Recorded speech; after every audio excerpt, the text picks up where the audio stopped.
Okay, so in episode 52 of Dragon Ball Super, shit gets a little meta and Trunks acts as the audience surrogate, asking the question that many fans have had, Gohan, what the fuck happened to you, bro? And the synopsis. Honestly, this is just another great episode. It's been a really chain of really good episodes so far, and before I get into all the good stuff, I'm just going to go ahead and, real quick, knock out what few negatives I have. First off, the animation, not that great. It's really uneven. You know, sometimes it looks really, really nice. Sometimes it looks pretty damn terrible. And it kind of bounces back and forth the entire episode.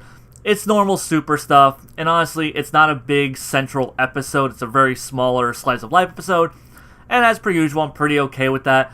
The only time it was really bothersome was when they did the Trunks special flashback scene. They completely reanimated it. And it was... It wasn't ugly. It wasn't. Like, they put some effort into it, clearly. Like, they put some attention into that sequence.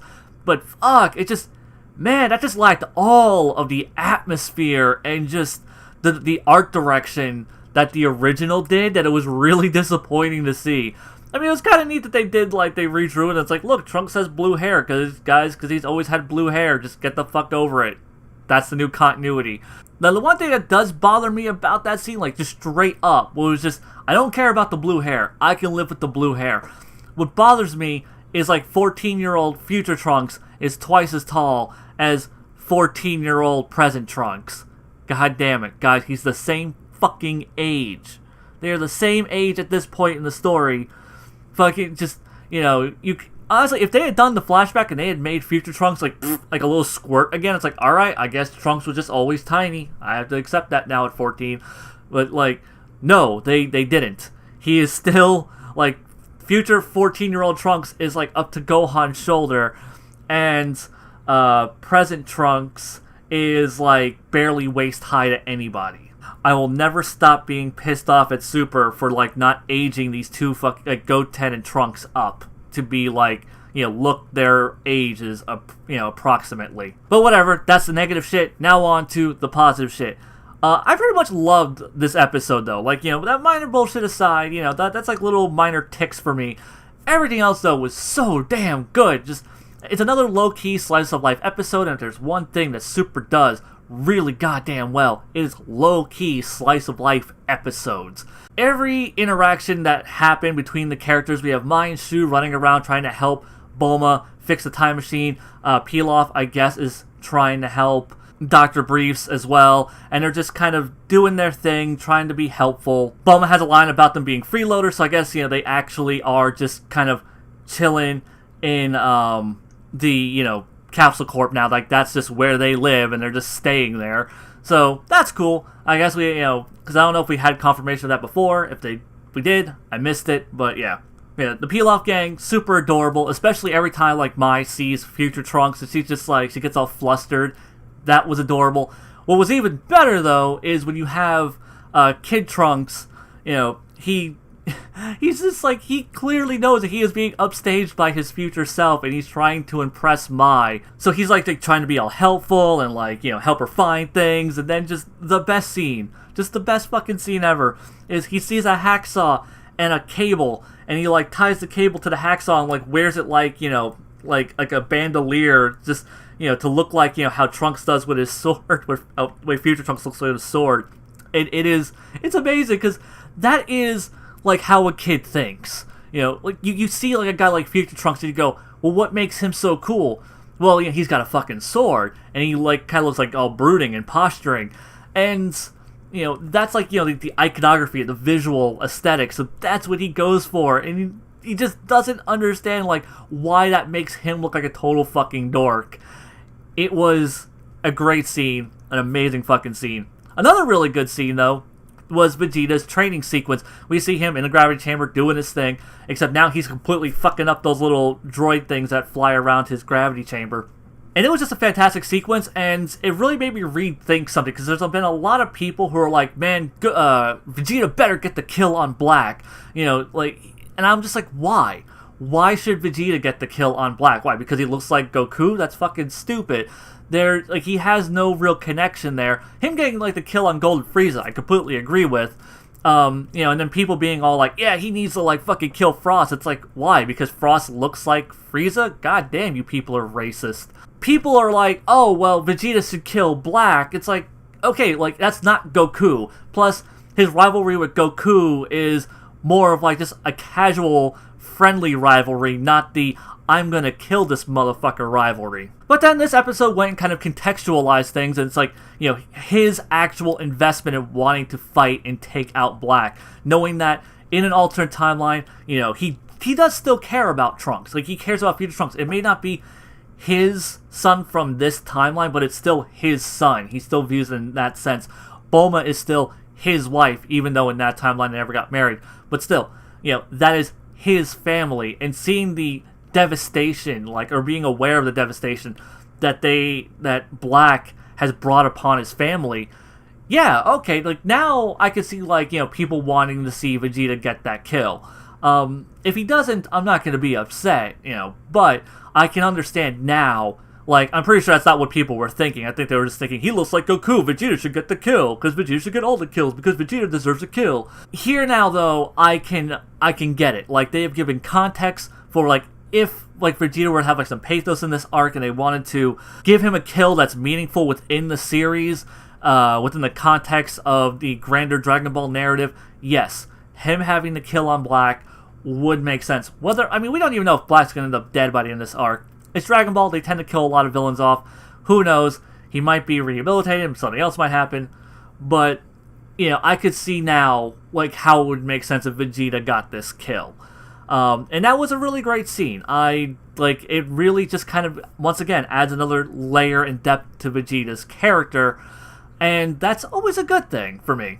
From there, we transition to Trunks going to meet Gohan. Piccolo outright tells him, it's like, don't bring him back to the future. He's not a fighter, he's a scholar, he is retired, basically, is what he is conveying to Trunks. And Trunks is like, oh, well, he became a scholar like he always wanted. That's so great. Which also goes back to, even future Gohan still had the aspirations to be a scholar. And, he had even conveyed this and spoken to future Trunks about that. So, both versions of Gohan wanted to be a scholar, so even Trunks has that context of why that was an important endeavor and, like, why it's meaningful for Gohan to pursue this passion, because even in a future that's all fucked up and war-torn and Gohan was forced to be a fighter, he was not happy, and, like, his goal back then was still he wanted to be a scholar. That is what he wanted his life to be. That's what his dream was. And it's really cool, like, that they're creating that parallel and really kind of hammering it into fans. Like, no, guys, this is Gohan. Whether it's future Gohan or, whether it's Gohan the fighter or Gohan the scholar, he has always wanted to be a scholar. And then things get a bit meta. Trunks, sees Gohan. He's kind of blown away by, like, he doesn't feel that power within him anymore. He's all casual. He's wearing, like, his Mr. Rogers button-down sweater. And he's he is a scholar, but he's a family man. He has a wife and a daughter, and he's acting all silly. He's dressing around in his great Saiyaman outfit, playing with his kid. And at first, Trunks is just like, it's this weird disconnect for him. Like, this isn't the Gohan he knows. This isn't the Gohan he remembers, whether it be from his timeline or this timeline, because last time he saw Gohan, he was this 11-year-old powerhouse that was kicking the shit out of Perfect Cell. He was a force to be reckoned with, and now Gohan has pulled a complete 180, but it's a 180 that makes sense within the context of Gohan's character. And much like the fandom, Trunks has an issue dealing with that. Like, it doesn't click with him. But when he sees Gohan with his family pursuing his life's goals, his legitimate passions that he has, and seeing him genuinely happy with this huge smile on his face, playing with his baby daughter, with his arm around his wife, living this happy, calm, peaceful life, it clicks with Trunks. It means something to Trunks, and then Trunks thinks about what his life could have been had Black never interfered, and it gives him this renewed faith. It gives him something to legitimately fight for, not to wipe out evil, but to get to where Gohan is, a place where you can just be at peace with yourself, be happy with your life, and just pursue your own personal goals and dreams. And that was awesome in this episode. If you're a Gohan fan and you're still fucking angry with how Gohan has been treated, tough shit, man. Like, this episode was the writers of Super sitting your ass down and going, look, it's okay. That Gohan, that was a flash in the pan moment. This is Gohan. This is who he is. This is what he wants to be. This is what he's always wanted to be. And this is what he's going to continue to be. You know, sure, he might participate in fights every so often when it's needed, but he's not going to be that top tier guy. He's never going to be the stoic badass that he was in the Cell games. That's just not him anymore. And that was a really great message. It really just shows that these characters are more than just, avatars to, have punching matches with, just things to like action figures that you smack together. They are people. They have their own goals and their own passions and their own lives. And to frame them in that kind of narrative really makes them way better for me as a fan of this franchise. So yeah, I cannot be happier with Gohan's representation in this episode and how he's been treated in the franchise in general. I've never had a problem with it. When they made him all nerdy by the end of Z and then in GT, and he shows up to the Golden Frieza fight in a freaking green tracksuit and his kind of dorky brushed over hair. I loved it. It was great. That to me made sense for Gohan. And, this really was that nail in the coffin of, no guys, this is Gohan. It's cool. Oh yeah, by the end of the episode, Goku goes to Universe 10 to meet Zamasu, who's like some sort of Kaioshin apprentice. I guess we'll find out more about that in 2 weeks, because apparently there isn't an episode next week. Usually, whenever Super takes a week off, I'm like, oh, thank God, I don't have to watch Super for a week, and I can just not have to worry about making a review or talking about this show, and I can do something else. It'll be awesome. And now I'm like, shit, man, I want to know. Damn it.